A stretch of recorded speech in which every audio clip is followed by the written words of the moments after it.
Àtàgbọ́n tún ti dé, olúkẹtẹkẹtẹ yín ti dé.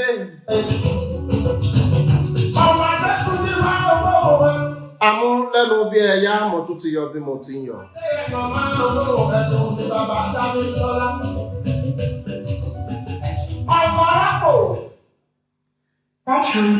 Kábíyèsí Elédùmarè òde.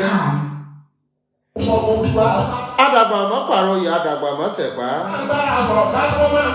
Arúgbó ọjọ́ ọba mi kánrin ké sí ọba àlà funfun kò. Àkànbí agbólóhùn bí ọ̀jẹ̀. Ẹ̀kú ọjọ́ méjì, ẹ̀kú ọjọ́ mẹ́ta ṣe dáadáa ni mo bá gbogbo wa. Ọ̀dẹ̀ òdòbí. Orí ọ̀rọ̀ tí mo mú wá láti wá bá gbogbo wa sọ nípa kábíyèsí tá a fi jẹ nílẹ̀ Ògbómọ̀ṣọ́.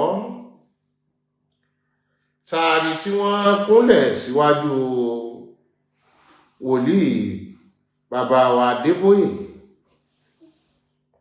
Gbogbo ayé ń pariwo pé ṣó yẹ kó rí bẹ́ẹ̀. Kódà yóò rí bẹ́ẹ̀, yóò tún ṣẹlẹ̀ jù bẹ́ẹ̀ lọ. Lọ́nà wo àti nítumọ̀ wo ni ó fi ṣẹlẹ̀ tí ó sì fi jù bẹ́ẹ̀ lọ ni wípé àkọ́kọ́ ẹni tá a fi jọba nílùú Ògbómọ̀ṣọ́ ẹ má jẹ́ á gbàgbé pé wòlíì ni. Ẹ má jẹ́ á gbàgbé pé wòlíì ni, ẹ sì jẹ́ á wò lànà tí wọ́n fi jọba náà wípé kìí ṣe pé bóòdù kan ni wọ́n wọ̀, ìlànà tí wọ́n fi jọba ìlànà ẹ̀mí mímọ́ ni wọ́n fi jọba. Ibi tí wọ́n sì ti ń báṣẹ́ ìránṣẹ́ wọn bọ̀, ẹni tó gbà fún Jésù Kristi ọmọ Násárẹ́tì dáadáa ni. Kò wá yẹ kó bá gbogbo wa lábàdì wípé kí ló dé tí wọ́n fi ń láǹfààní tí wọ́n fi ń kúnlẹ̀ síwájú pẹpẹ. Yóò rí bẹ́ẹ̀ nítorí wájú pẹpẹ ni wọ́n nígbàgbọ́ sí. Nígbà tó fi mú àràbà ìlú Ògbómọ̀ṣọ́ ní àwọn ọ̀dáfá o, àwọn òwọ̀pẹ̀bí o, kí wá lókù tó yàn wá. Nígbà tí gbogbo èmi làwọn ọmọ oyè nínú Ògbómọ̀ṣọ́ kọ̀wé wípé irọ́ o, Gàdáfì kọ́ la fà kalẹ̀, tíjọba ìpínlẹ̀ Ọ̀yọ́ sì ń sọ wípé ẹni táwọn fẹ́ ń bẹ̀rù. Ajásí wípé ibi tí wọ́n ti ń bọ̀, ìlànà tí wọ́n ń tọ̀bọ̀ gẹ́gẹ́ bí wòlíì rìdíìmù ni ẹni tá a fi jọba. Dandan náà ni kó lọ bá olórí ẹ̀kọ́tà kó forí balẹ̀ ń bẹ̀. Eléyìí ọ̀gbẹ́ mi ní àbáàdì, bẹ́ẹ̀ ni ọ̀gbá mi ní òjijì. Nítorí sàn láàrin ajé ní mú ní pẹ́kọrọ, ẹni tá a fi jọba Ògbómọ̀ṣọ́ wòlíì ni. Kò sì láǹfààní kó ṣe pé ọ̀sáwò ìwòrìwò ni wọ́n fi jọba. Nítorí bọ́sà bá wò ó bí wòrí bá wò ó láfijọ wò í pé odùwo ló gbé wọn jọba, odùwo gan ni fa wọn mú.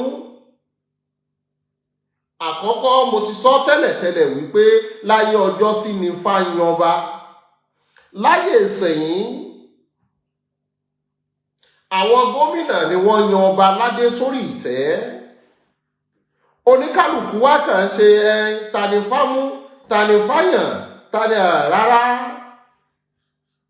Ayé ìgbà ó ti ré kọjá lọ. Tá a bá ní tara wa bí fábáyẹ̀yàn láàárọ̀, bẹ́ẹ̀ bá dé gbégbé níwájú gómìnà tí ọba ti ṣẹni tó nífẹ̀ẹ́ sí kò ní bọwọ́ lù ú. Ló fi jẹ́ wípé certificate of office tí wọ́n fún wọn ó láwọn tí wọ́n mú wá.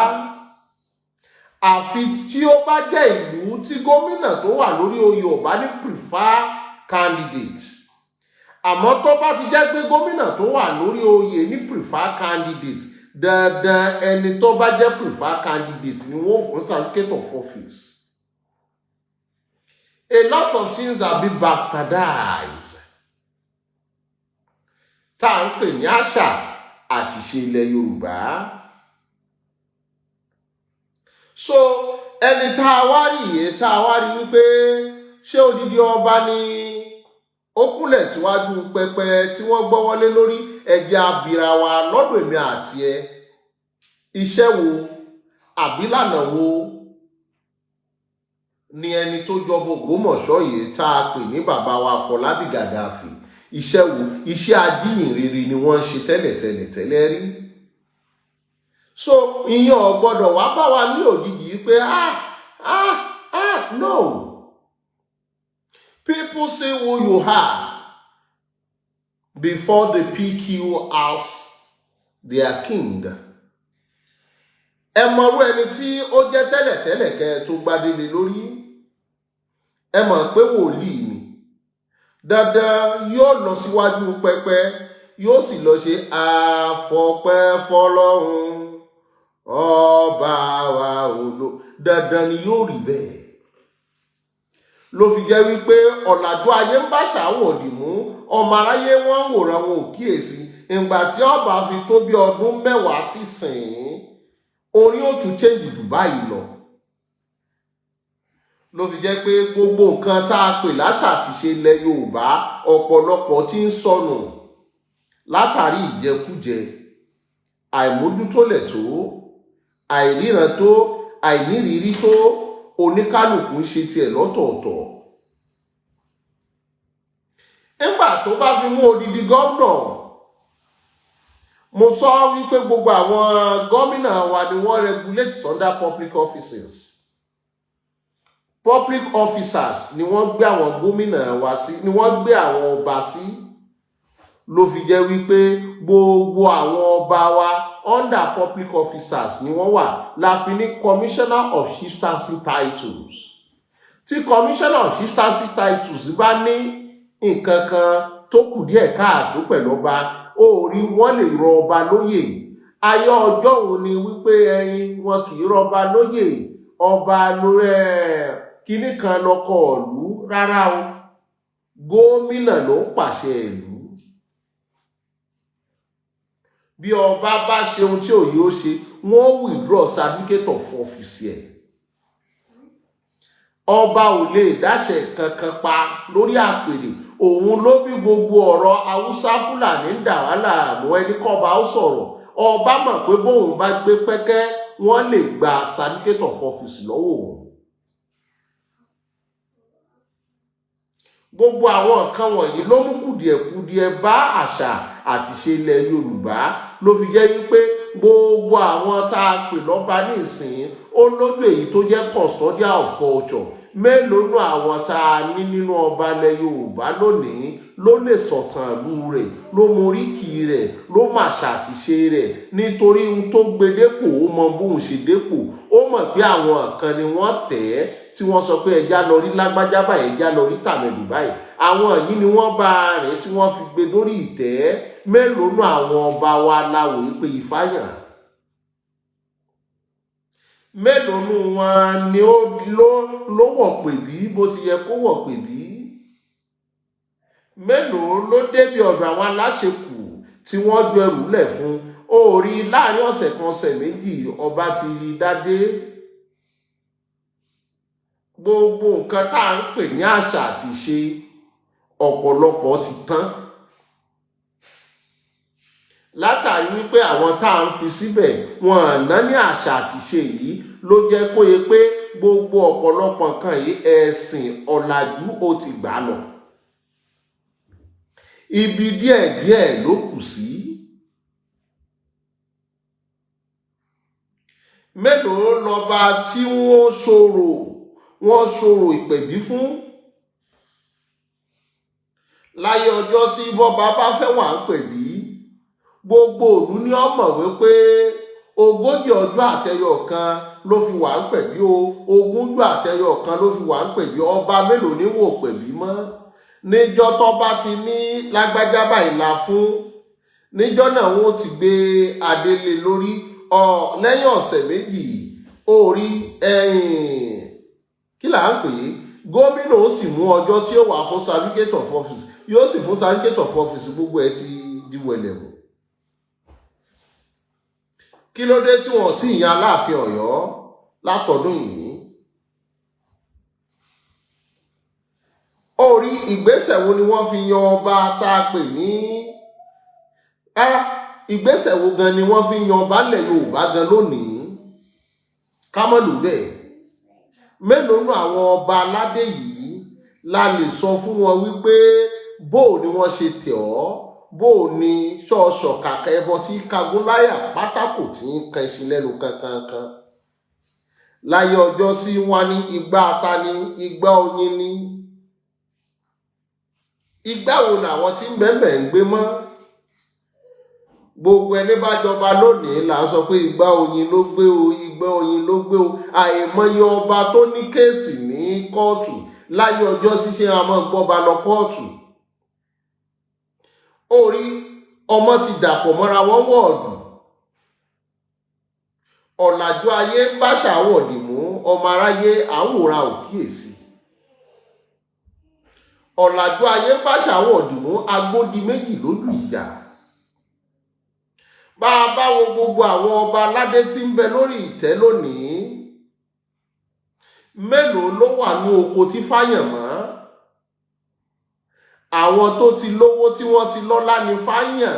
Ọ̀pọ̀lọpọ̀ àwọn tá a pè lọ́ba wa lónìí òkè òkun ni fá ti mú wọn wálé. Ṣé ẹlẹ́rìí ìpín ò sọ̀rọ̀ mọ́? Tá a máa ń pè ní atórí ẹni tí ò sunwọ̀n ṣe, kí ni fá sọ lónìí?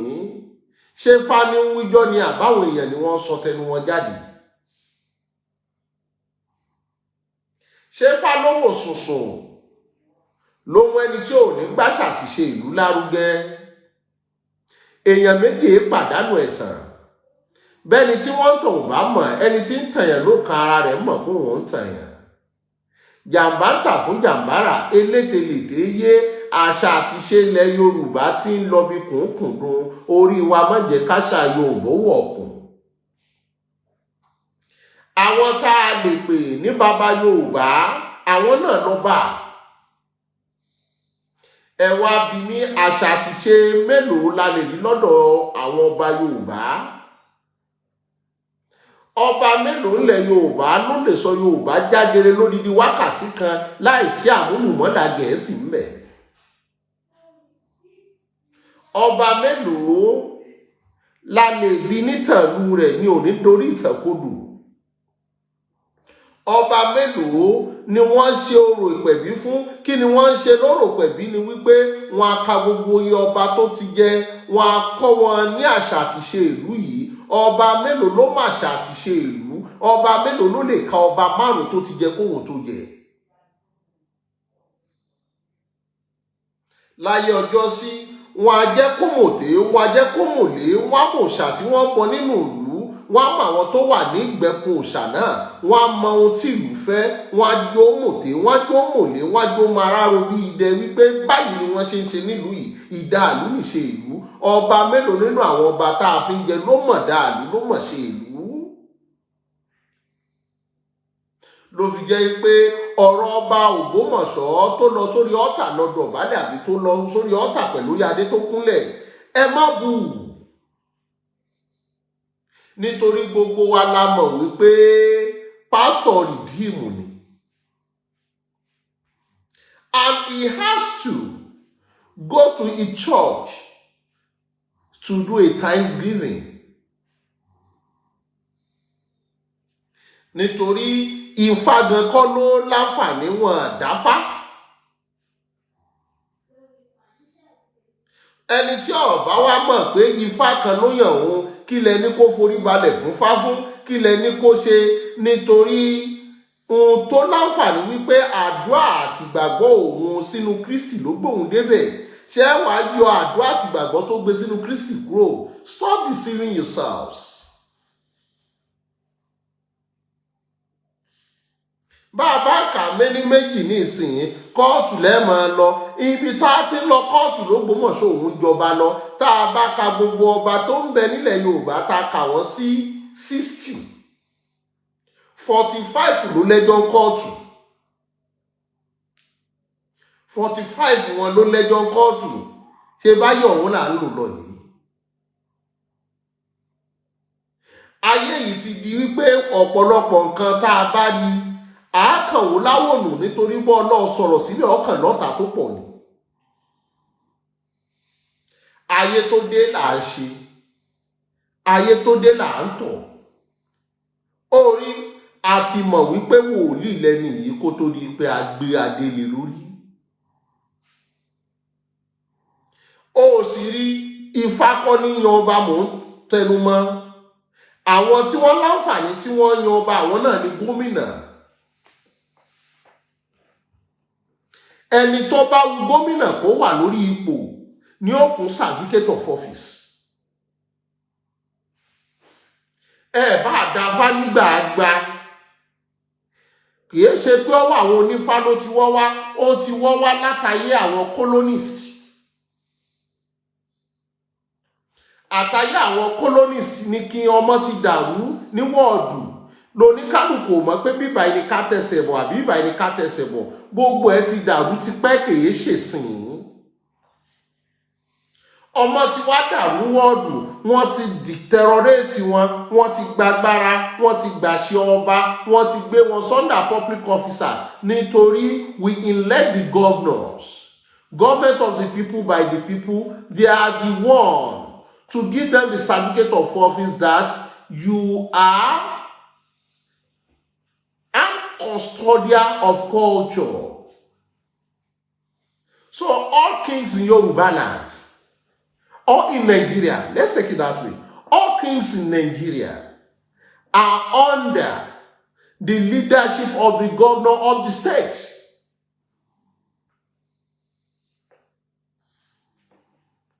So the kings, they are all under the leadership of the governors.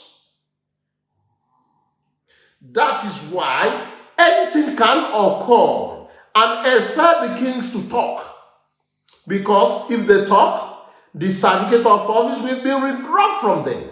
Because they have another person to deliver to, the governors, the government. That is why they must obey the audacity and the supremacy of the governors. Ayé ìgbà tí ọba nìkan wà tí ò sí governor la fi ń wà àwọn ọba. Nígbà tá à ń pè wọ́n ní aláṣẹ ìkejì òòṣà. Wípé òòṣà ló kàn lè dédé wò pé ẹ̀bọ òun kó dédé dá àjàkálẹ̀ àrùn. Kó dédé dá àjàkálẹ̀ àrùn sáàrin ìlú. Ni wọ́n fi ń pè ní aláṣẹ nítorí a nígbàgbọ́ wípé àwọn ni bàbá ńlá wa ni wọ́n dòòṣà òrìṣà dá nítorí a special being òrìṣà dá ni wọ́n pèpèpè tó di òrìṣà, the special being, the chosen one, a special man made, a special human being ni wọ́n pè òrìṣà dá, a special being. Láyé ìgbà yẹn lẹ́yìn àwọn òòṣà tí wọ́n wò yí pé ẹjẹ́ á bọ ilẹ̀ kí lè ó lè gbè wá, ẹjẹ́ á bà wọn bàbá wa ni wọ́n wá fi sọ pé aláṣẹ ìkejì òòṣà. Nítorí Yorùbá gbàgbọ́ pé àwọn òòṣà yìí là ń rán sí Elédùmarè. Nítorí bí omi bá ya wọnú ìlú wọn ní ẹ lọ bọ Yemọja ẹbọ odò, nítorí wọ́n mọ̀ pé òòṣà odò náà la lè rán sí Elédùmarè pé má fi omi jà wá mọ́. Wa alaikum salam brother Salisu Abdul Aziz. Ni wọ́n wò yí pé má fomi jà wá mọ́. Bó ló fi jẹ́ wípé tí àrá bá ń sán wọ́n ní ẹ wá lọ sọ́dọ̀ Ṣàngó nítorí wọ́n nígbàgbọ́ pé Ṣàngó ó wà ní ìgbénu wípé kó kọ̀ǹtró àrá. Ṣàngó kọ́ ní sàn àrá ṣùgbọ́n wà ní ìgbénu rẹ̀. àmọ́ látàrí gbogbo àwọn nǹkan wọ̀nyí àwọn ọba ayé jọ̀hún ni wọ́n láṣẹ wípé lágbájá ṣẹ̀ ẹ mú ẹ lọ sọ sínú túbú. Túbú mélòó lórí láàfin ọba kankan. Láyé ìgbà yẹn kò sí correctional center. Wọ́n nígbàgbọ́ pé ọba ló ní àṣẹ àti gbogbo resources ìlú, ló fi jẹ́ pé gbogbo taxes ńgbà yẹn àwọn ọba ni wọ́n san fún, ni wọ́n ń pè ní ìṣàkọ́lẹ̀ owó orí. Ojú ìgbà yẹn lọ́pọ̀lọpọ̀ fi ń wà àwọn ọba. Àwọn ọba wa ní ìsìn kò sí àṣẹ ìgbà yẹn mọ́. Ọba kan kò kàn lè déédéé múyàn kan ní ìsìnkú ní ó yá mo gbẹ́sẹ̀ lé, kò tó bẹ́ẹ̀. Gbangba mo ti sọ yìí, ọba kankan ò lè, ọba kankan kò tó bẹ́ẹ̀ kí ó lóun gbẹ́sẹ̀ lé nǹkan kan. Ọba kankan ò lè gbẹ́sẹ̀ lé ẹsẹ̀ kankan. Bọ́ba kan bá gbẹ́sẹ̀ lé nǹkan tí ò yóò gbẹ́sẹ̀ lé, you write your petition and sue him to court.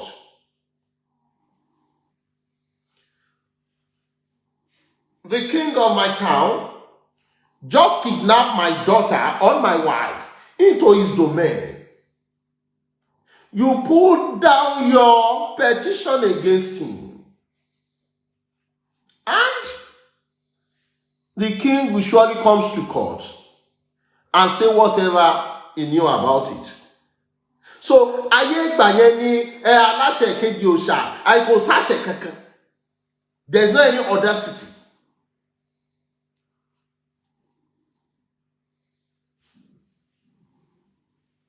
That is why you can't expect them to follow the footsteps of the olden days, because they are not put there. They are not installed by the Ifa oracle, likewise they are installed by the governors. So,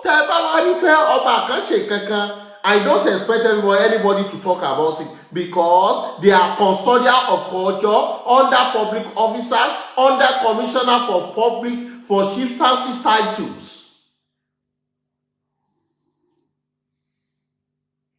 That is where they belong to. That is what they are after. Nowadays, things are turned upside down. But ojú gbà yẹn wípé àwọn ọba wa, àwọn láláṣẹ wa rárá. The governors are the aláṣẹ. Because even whatever festivals the king wants to do must be informed to the chairman of the local government and submitted to the chairman of chieftaincy title. Chieftaincy commissioner of chieftaincy title must inform the governor. No kings. Any kings don't let me use Yoruba land. Gbogbo ọba ní gbogbo Nàìjíríà ni wọ́n gba certificate of office. So, tá a bá wá rí àwọn kankan wà tí ò yẹ kó bá wa ní òjijì. Mo kí brother mi, ọmọ ìwọ ọmọ olódò ọba ọmọ àtẹnigbọlá, ọmọ ìwọ ọmọ olódò ọba ọmọ àtẹnigbọrẹ, ìwọ ò nílẹ̀kùn bẹ́ẹ̀ ni wọn ò ní kọ́kọ́rọ́, ẹrú wẹrẹ ni wọ́n fi ń délé lé bàbá tó bí wọn lọ́mọ. Ìwọ jiyàn ìwọ ò jiyàn kankan. Bẹ́ẹ̀ bá rórí dẹrẹ́ tí bá lọ nílà oòrùn yóò mọ kéwò wò. Bẹ́ẹ̀ bá rórí dẹrẹ́ tí bá lọ síwọ̀ oòrùn yóò mọ kéwò wò. Ìwọ tó ní dẹrẹ́ pè títí tẹnu ẹ̀ fi kákò ló fi jẹ́ pé gbogbo ọmọ ìwọ òótọ́ ọ̀rọ̀ ni. Onídẹrẹ́ ni wọ́n ń pè ní parrot. Ni wọ́n fi máa ń pè láyé kò tọ́. Lọ síbẹ̀. Àmọ́ mo ò ní ṣaláìmọ́ rí ẹni tó yẹ kí n kí má kì wọ́n. Adolẹ́wà ìlú Germany lẹ́wà orí jẹ́ rérè òkòkò wá sílé. Ayúlọ àyúbọ̀ báyìí lọ́wọ́ yẹnu àtẹ̀pẹ́ lẹ́sẹ̀ ẹ̀tẹ̀nà. Orí ibi tí mo ti lọ ni wípé àwọn gómìnà yìí, àwọn ni wọ́n fọba jẹ, Ifá kọ́ ní fọba jẹ mọ́. Tá a bá wá rí ọba Ṣọ̀wọ́n Ògbómọ̀ṣọ́ tí wọ́n fi jẹ tí ń kúnlẹ̀ síwájú wòlíì, ẹ má jọ yọ̀ lẹ́nu. Bá a bá láǹfààní tá a bá rí àfáà tí wọ́n bá fi jẹ ọba lù mí tóun náà bá ń lọ sí ọ̀dọ̀ ìmáàmù kan ṣe báyìí má jẹ́ ó bọ̀ lábàdì nítorí wọ́n mọ̀ pé Ifá kọ́ ló gbà wọ́n síbẹ̀. Ọba tó bá ní Ifá ló gbóhùn síbẹ̀ tọba tó bẹ̀ kó má ní good relationship pẹ̀lú governors tó wà mẹ́. Ẹni tó fún certificate of office ní ọgbà òun ló kó bá Sanusi Lamido tí wọ́n fi gba certificate of office lọ́wọ́ ẹ̀ nítorí òun àti Ganduje they are not in good terms. Okay brother mi on the first ọjọ́ kìíní àwọn aṣíwájú ni Iris nìyẹn ẹ ò ní dọ́là rẹ̀ yìí. Òun ló kó bá Sanusi Lamido nítorí òun àti Ganduje they are not in good terms. That is why he was able to withdraw the certificate of office. Wá ní expect wípé Fúlàní pa wá kíní kan kọ́ba Yorùbá kò ṣàyàgbàgbà kó sọ̀rọ̀ bọ́ bá sọ̀rọ̀ wọn ó gba certificate of office lọ́wọ́ ẹ̀. Àti wípé ọba tá a fi jẹ l'Ógbómọ̀ṣọ́ agbogbo wa la mọ̀ yìí pé kábíyèsí yìí is a pastor and he must go back to the altar. Okay, ọjọ́ mélòó ni a lè sọ pé kábíyèsí yìí fi wọ̀ pẹ̀lú lọ́dọ̀ ta ni ta ló dáfá fún wọn ọ̀kà kẹbọ wo ni wọ́n gbé fún ìlú igbá wo ni wọ́n gbé ọjọ́ mélòó ni wọ́n lò ń pẹ̀lú kò sí gbogbo yẹn nítorí wọ́n mọ̀ wípé àwọn tí ó fáwọn certificate of office wà. Ìlú tẹ́ ẹ bá ti rí pé ẹni tára ìlú fẹ́ ni wọ́n yàn lóyè àbí táwọn ọmọ oyè yàn ẹ ti mọ̀ pé gómìnà tó wà ní district yẹn kò ní prefer candidate tó bá ní prefer candidate tó ní ni wọ́n fún ní certificate of office that is it. Kí ló dé tá kí fi Aláàfin Ọ̀yọ́ jẹ títí dìsìn. Àmọ́ láyé ọjọ́ sí ọba ní darí ìlú kò sẹ́ni táwọn náà ó jiyìn fún. Ọba lè rọ́mọ tó dá lójú pópó kó ní mo gbẹ́sẹ̀ lé. Ọba lè rí ilẹ̀ kan kó ní ìlú fẹ́ lòó. Àmọ́ láyé ìsìn ó ti yí padà. Bí àwọn rẹ̀ bá rìn lọ lójú pópó wọn bí kábíyèsí kankan kó wá ní mo gbẹ́sẹ̀ lé kí ni. You sue him because they have put them under public officers. You sue him to the court of law. That what Mr. Lagbaja, known as Oba Lagbaja, kidnapped my wife and was later seen in his palace. Kò sí nǹkan mẹ́ tó bá mọ̀ ọ̀pọ̀lọpọ̀ àwọn tá a pè lọ́ba yìí ni wọ́n ní case in court. So ayé century ìjọ́un làwọn pé ọba bá lórí ohun gbogbo rárá kò bá lórí ohun gbogbo nǹkan. That was there. That was there.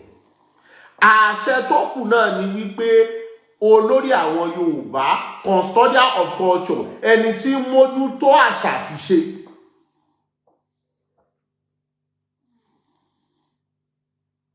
Ọba mélòó ló ní túbú? Láyé ọjọ́ sí èyí tá a fi ní police station tá a fi ní correctional center túbú àwọn kábíyèsí ni wọ́n ń fi àwọn tó bá ṣẹ̀ sí. Ọba mélòó ló ní túbú? Bọ́ba kan bá tìyàn mọ́nu túbú kan bí ò ti yẹ kó tì í ó rí ẹ̀yin èèyàn lẹ́ẹ̀dẹ́gbẹ́gbẹ́gbẹ́ lọ jábí mọ́gi ta ní tìyàn mọ́bì kan. À ń bèèrè pé ọba kan ò ní ṣe bẹ́ẹ̀. Ọba ò ní túbú mọ́. Láyé ọjọ́ sí ọba ní àwọn ẹrú tí wọ́n fi ń dáko ìbò lẹ́rú kù sí. Century tá a wà yìí a lot of things have changed. Àwọn tá a wá ní emulate culture wọn àwọn náà ní England. Their own culture never changed. In terms of what? Bí wọ́n ṣe ń jọba ni wọ́n ń jọba dọ̀la.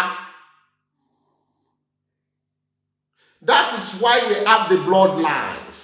Àwọn ẹ̀jẹ̀ bí àrọ́mọdọ́mọ Queen Elizabeth, àwọn ni wọ́n mọ̀ jọba because we have the bloodlines. Lẹ́yìn Charles àti mẹ́ni tó kàn, lẹ́yìn ẹni tó kàn àti mẹ́ni tó kàn. Because they have their own protocols and guidelines to follow. And no, you can never see any British government has ever removed any king or queen before. Because they don't give them the power of Anthony. Àmọ́ Queen Elizabeth lè yọ ẹni tí wọ́n bá fi ṣe prime minister. Charles lè yọ ẹni tó bá wà ńbẹ̀.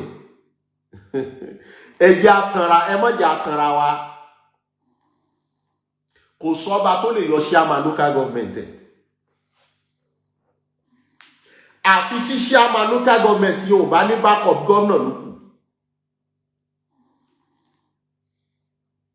So what are we insulate?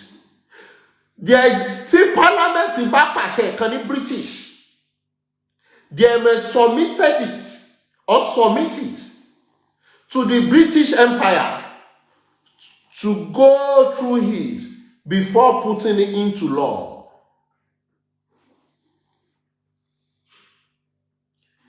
But òfin mélòó ni chairman local government àbí ta ló tún kù náà àbí governor àbí commissioner kan ṣe ní Nàìjíríà yìí táwa gbé lọ bá parliament tá lọ gbé lọ bá ọba kábíyèsí kan pé go through it. No. But ohun tó jẹ́ kó jẹ́ pé mo ń fi ọ̀rọ̀ yìí yẹpẹrẹ àwọn ọba wa, àwọn lóòdù tá à ń gbé sọ́rọ̀ àwọn ọba yẹn ẹ̀ ń jẹ́ káwò wípé bóyá tó ẹ̀ ń jẹ́ káwò. No, they are not up to that anymore. Don't let us lie to ourselves. Nítorí ojú gbàùn láti wò pé ọba aládé no òun ló mú bàbá Ọbásanjọ́ sọ wípé gbogbo ibikíbi tí àwọn ọba aládé bára tẹ́ ẹ bá ti rí pírẹsidẹ́ǹtì àbẹ́ rí gómìnà ẹ láti dìde. Ni wọ́n fi pàṣẹ pé gbogbo ẹ dìde ni wọ́n fi dìde. Kìí ṣe páwọn ọba tó wà ń bẹ̀ ńjọ́ náà they adapt. Àbí wọ́n yẹpẹrẹ adé. No, they know the constituency. If they refuse to stand up, they will face the challenges. Ọ̀pọ̀lọpọ̀ èèyàn dẹ̀ ní mọ́tà yìí láwù bí wọ́n bá yọ wọ́n lóyè pé torí wọn dìde ẹlòmíì ó jẹ́ tí ó dìde. Oh, I don't know, maybe I'm communicating. That was Victor Akins. I don't know, maybe I'm communicating. Gbogbo àwọn ọba tẹ́ẹ̀rí tí wọ́n dìde ń dọ́rùn yẹn tí wọ́n bá dìde wọ́n á withdraw certificate of office wọn wọ́n sì fẹ́ lòmí ìjọba ń bẹ̀ tí ó máa dìde tí wọ́n fún certificate of office. Because they know. Okay, ọba Ògbómọ̀ṣọ́ tó wá lọ kúnlẹ̀ sọ́dọ̀ bàbá wa Enoch is a pastor. He never went through any Orisha process. So I don't know why you are saying Oba no. I don't take that because you see him as a pastor in the first place. Bẹ́ẹ̀ gẹ́lẹ́ bí ẹni tó lọ fi àáfàá àbí tẹ̀blíkù tó fi jọba ni. Tẹ̀wá ní ó bú òòṣà yóò bú òòṣà. Because he never followed that due process before he was installated as a king. And he knew how he became a king. And he knew Arabailu can never unseat him. Otuoye can never unseat him. Esa can never unseat him unless the governor is withdraw the certificate of office from him. So tẹ́lá ní àwa Lávídóyè kò gbọ́rọ̀ sí wa lẹ́nu mọ́, kò ní gbọ́rọ̀ sí yín lẹ́nu tó rẹ́yìn kọ́ lẹ fún ní oyè.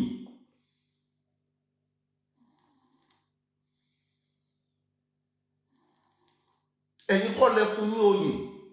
Because the documents being given to them by the governors are what backs them as a king, not the Ifa oracle, not the Orishas. It's the certificates that back them as a king. Whoever the governor gives the certificate of office is the king.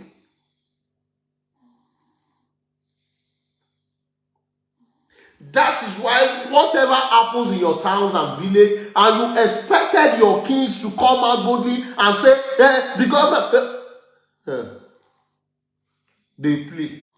Wọ́n á fàṣẹ látẹ̀yìn. Wọ́n á fàṣẹ látẹ̀yìn. So why I'm saying this is this. Let's take our king. The network is bad. Let's look at our king as custodian of culture. Those who are there to monitor us. Ẹ jọ̀ọ́ ẹ máa bá mi tẹ love àti like. I think the network is very bad. So ohun tó jẹ́ kí mo ti ṣe program báyìí ó ti ṣe díẹ̀. But mo kàn níbi pé let me just come on here and let people see clearly what is really happening. So concerning what Gaddafi Oba Folabi of Ogbomoso did, you should expect more of it. Those are the days where the crown being put on their head has a taboo that they must not bow down for anything else. Láyé ọjọ́ bí ọba bá ti láǹfààní tó gorí àpèrè tó ti dádé ọba, ìyá rẹ̀ àti bàbá rẹ̀ kò gbọdọ̀ kúnlẹ̀ kí wọ́n mọ́. Those are the days. Nítorí ìyá ẹni, bàbá ẹni, àwọn nìṣẹ̀ṣe ẹni, àwọn lọ̀rọ̀ ẹni, wọ́n jẹ́ ó yé wa wípé kò gbọdọ̀ dọ̀bálẹ̀ àbí kúnlẹ̀ fún wọn mọ́. So ẹni tí ó wá jẹ́ bàbá àti ìyá rẹ̀ wọ́n kúnlẹ̀ wọ́n dọ̀bálẹ̀ fún wọn nísìn. So what ọba gan dọ̀bálẹ̀ fún gọ́vnọ̀ nínú yàrá láti bẹ̀bẹ̀ pé ẹ mọ́ rọ̀ mí lóyè. Ẹ gbọ́rọ̀ tí bàbá Ọbásanjọ́ sọ ni. Bàbá ní àìmọye ọba tí ń dọ̀bálẹ̀ bẹ̀ nínú ilé. So àwọn kìíní yẹn, àwọn culture yẹn, àwọn àṣà yẹn, ọ̀pọ̀lọpọ̀ nǹkan ti wà bastardized which most people don't know.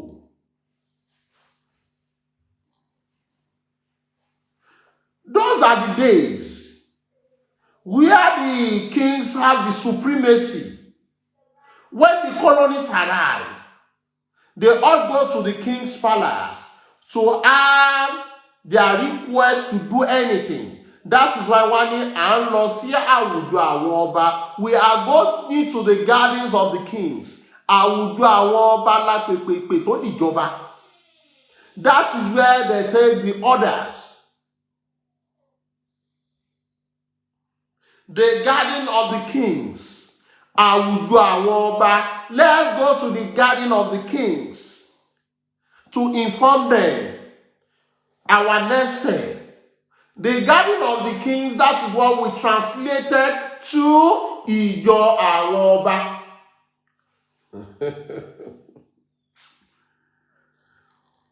So those are the days where the governors or the caretakers go to the kings to ask for their approval.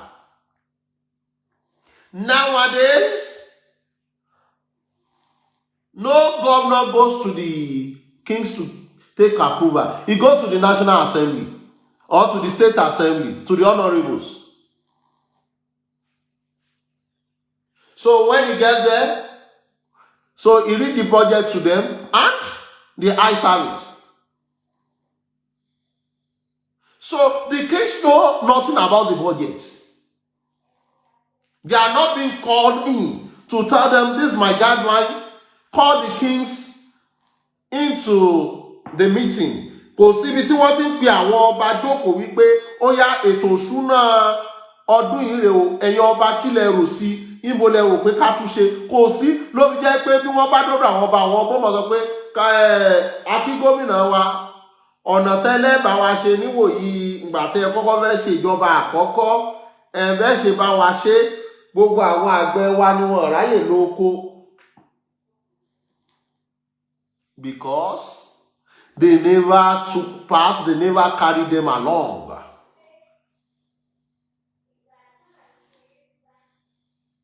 They never took them along. So they know nothing about it. Ló fi jẹ́ pé wọ́n fi wọ́n sílẹ̀ ni, ó dàbí wípé ẹ̀yẹn dúró sí ìletò ń bí, ìletò ń bí, ìletò ń bí, ìletò ń bí. Àwọn tá a wá ní àgbà àṣà wọn, the British who colonized us, they never lose guard to give their own down. They never instillated all kings in towns and villages in UK, in England. No. Likewise, they give them post. They have only one king. But now, within 3 communities, you have 2 or 4 kings. So, àrọ́mọdọ́mọ Oòduà náà ni, àrọ́mọdọ́mọ Oòduà náà ni, àrọ́mọdọ́mọ Oòduà náà ni. So what are you insulating? So, láyé ìgbà tí àṣẹ wà lẹ́nu ọba, ni ọba lè sọ pé gómìnà àwọn ìlú mi láwọn ò fẹ́ olóyè fi orí oyè yẹn lẹ̀, wọ́n kò sí ọba ọ̀hún. Bí wọ́n bá gba certificate of office lọ́wọ́ ẹ̀ láàárọ̀, ọlọ́mọ tún jó sẹ́wọ̀n. Kò sí. Gọ́ọ̀mẹ̀ntì ni ó ju ọba lọ. A kàn ń bọ̀wọ̀ pé ẹja ní olórí ni. Things have changed. So don't let us see what kings do these days as a taboo.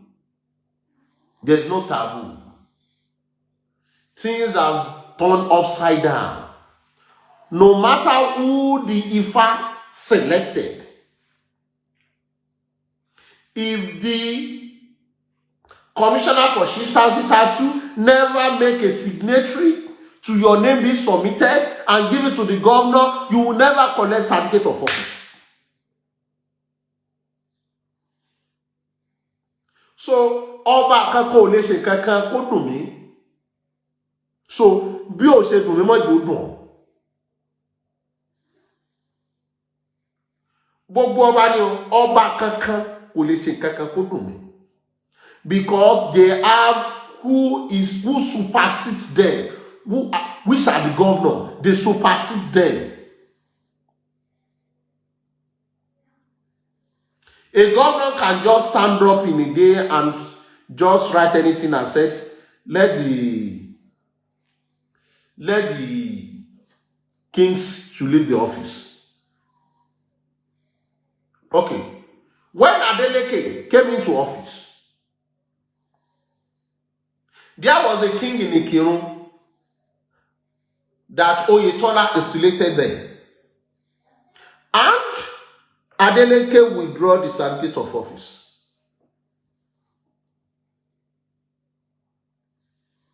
So it can happen. Ọba mélòó ló wọ́ pẹ̀lú? bọ́ba bá fẹ́ jẹ wọ́n á gbégbá oyin, wọ́n á gbégbá ata, wọ́n á gbégbá kẹta kalẹ̀. Wọ́n ní igbá wo ló gbé ìgbà oyin ni, ọba mélòó la mọ igbá tó gbé mọ́. Láyé ọjọ́ òun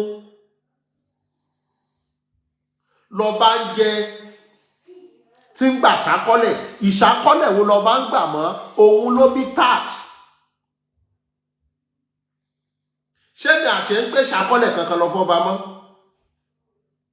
Bí ọba kan bá pọ́n ta ní ìsìn tó kó ọjà rẹ̀ lọ sọ fọ́lọ́pàá, kábíyèsí kan ó ráwọn ọmọ wa kan wá kọjá ni, àmọ́ tíkẹ́ẹ̀tì tí wọ́n ń já local government tó ọba já wọ́n lè kọjá ẹ̀. tó ọba dẹ̀ tún débẹ̀ tó ọba tún mọ̀wé wọ́n tún lè sọ sátìmọ́lé pò ń jàjọba lólè. So ta ló ní supremacy? So ẹjẹ́ á rí àwọn ọba wa gẹ́gẹ́ bí wípé wọ́n gbàṣà ti ṣe wa lárugẹ. Supremacy ọ̀dọ̀ àwọn governors ló wà. Ìgbà tí àwọn ọba mọ́ ń láǹfààní láti wò pé ẹjẹ́ àpàṣẹ ọba kò ju lẹ́yìn ọdún mẹ́rin tó bá fẹ́ dìbò míì lọ. There is no supremacy. Ọba kan kò kàn lè débé rí ewúrẹ́ tó ń sìn kò ní ewúrẹ́ yìí sì wù mí ẹ bá ń lé kẹ́ ẹ pa ó wù mí jẹ. No, it's not done. Àmọ́ láyé ìgbà kan bí ọba bá rí ewúrẹ́ kan ta ló lè ewúrẹ́ yìí àgọ́dà ẹ lè mú fún mi, yóò pa á jẹ, kò sí ohun tó ṣe nítorí kò sẹ́ni tó lè fẹjọ́ ẹ̀sùn.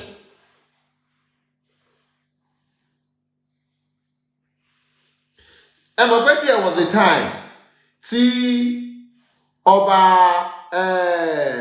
Adeleke fún Olúwo warning, because the warning being given to Olúwo means I will withdraw the certificate of office from you.